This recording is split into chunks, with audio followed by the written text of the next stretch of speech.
and somehow snatch stalemate from the jaws of defeat. That's the confidence you need. And we've said from the beginning, for those of you who were with us, we previewed the bleep out of this thing. And one theme remains consistent throughout Wesley So's career. When he's confident, he does things like win the Fisher Random World Championship, and he does things like win the Chess.com Global Championship. When he's not confident, Danya, he does things like lose 11 games in a row to Magnus on Chess.com. And so that's a huge moment that he didn't lose those first two games to start today's match. And Danny, you took the words right out of my mouth. We really complete each other's sandwiches or sentence. I mean, I'm into whatever you want to complete. I'm here all night. I was into sandwiches. Go ahead. I would love a sandwich right now. But Wesley, he didn't win that game. And, he did get that lost position out of an endgame where he seemed to be playing for two results. Although you're never playing for two results against Magnus. You can lose any endgame to him. But this does grant you a lot of confidence. And Wesley might be telling himself, wait a second, I actually can save some of these endgames. I can compete with Magnus in the endgame. And that was a big practical boost as we see an old school line of the Najdorf. This used to be popular in the 80s and 90s. This weird opposite color bishop middle game with 3 pawns on the D file. Yeah, this is funny stuff because opposite code bishop endgames, super drawish. Opposite code bishop middle games, if white gets going on the light squares, this becomes a very, very dangerous position for black to hold.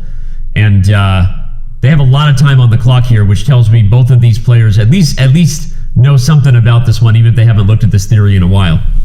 Yeah, this bishop g5, bishop takes f6 line, I think Vladimir Kramnik pioneered some of the ideas in the early 90s, and it's always kind of stuck around as a good backup system to the more topical responses to the Najdorf, like bishop g5, and now, of course, the English attack and 6h3.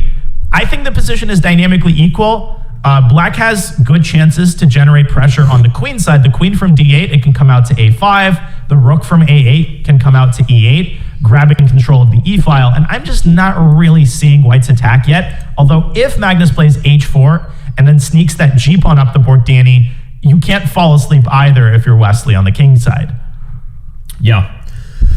No, it's interesting because objectively, white's pawn storm has more potential than black's, but there you go. Also, white's pawns are easier to target than black, so queen a5 is super important for that, keeping white off balance and saying, hey, look, okay, if you go all in for the attack, I may grab this pawn at some point.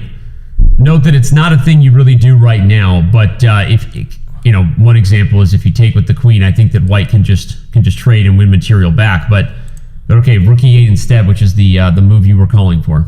Top engine move, rook a e8, and now h4 is very likely, and he does it. And I think Magnus, we will see that in game. Queen takes d5. I wouldn't be able to resist that juicy morsel. I think Magnus will trade and then push g5 and essentially play for positional compensation in the endgame in the form of a space advantage, and maybe he'll win one of the d pawns back, likely the d4 pawn. Draw likeliest result, but given what we've seen in the endgames thus far, I'm very much cautious about making a guess and trying to forecast what this endgame is going to look like 10 moves from now.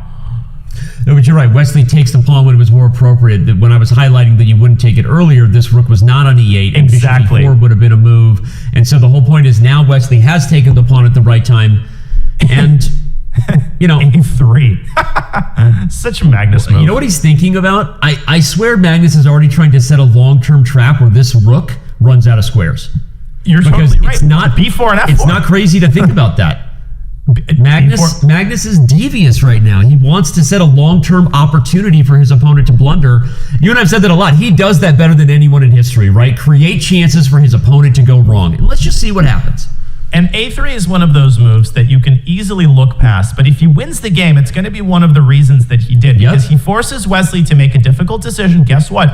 If the pawn was on b4 right now, he would already be threatening to trap the rook with bishop c4. So these things that we're mentioning, they're not some far-fetched, distant possibility. They're the reality that Wesley is facing. And I would go rook c5 and evacuate the rook. He's missed it. b4. I guess Wesley wants b5, but can white go bishop f1 and bishop g2 there? Oh my gosh. No, but the move b4. It's exactly what we said he was going for. b4 literally traps the rook right now. And whether it's bishop c4 next or a slow jam, right? Throw on the Lionel Richie and let's enjoy ourselves with some candles. This is a slow jam. It doesn't matter. Magnus is trapping the rook, and we knew it was going to happen when he played a3. There's also rook to e1 here to prepare bishop e4, but Wesley is relying on the move rook e3 in response, but white could still play bishop e4. And Danny, this is such an instructive point for newer players, right? The X-ray defense, rook he1, rook e3, and bishop e4. You called it the moment Magnus played a3, and now Wesley is staring down the barrel of a position where he's going to be down in exchange. I wish I could play half as good as Magnus, as well as I predict Magnus's ideas, because as soon as he played a3, I asked myself, what would Magnus do? And you started to see the purpose of it. Wesley unfortunately lost his focus. By the way, your move rook e1 is more accurate than that bishop f1. Computer agreed. And here comes bishop e4. Okay, g5, first accuracy. G5. Oh my gosh. He stops h4 first, kicks the bishop e4 is next, and Magnus Carlsen is trapping the rook in the middle of the board. Unbelievable. How another game that just makes your jaw drop open. And g5, another one of those imperceptible moments where Magnus prevented bishop takes h4. Danny, how many players, if we could briefly pull up an analysis board, instead of g5, how many players would go bishop e4 and blunder bishop takes h4, rook takes c3, d takes c3, and guess what? Black pre-moves e2, and if you take on d5 with the rook, you actually lose the game. God. So that's why he played g5. What a crazy line you just saw there. And so not only was g5 necessary or most accurate to save the h-pawn, but I didn't realize how deep the idea was. I'm showing Danya Naroditsky an instant replay because sometimes you got to appreciate it. That's an amazing line, Danya. And again, a lot of players, guilty right here, yours truly, probably would have just totally missed that idea. And you know, that is crazy.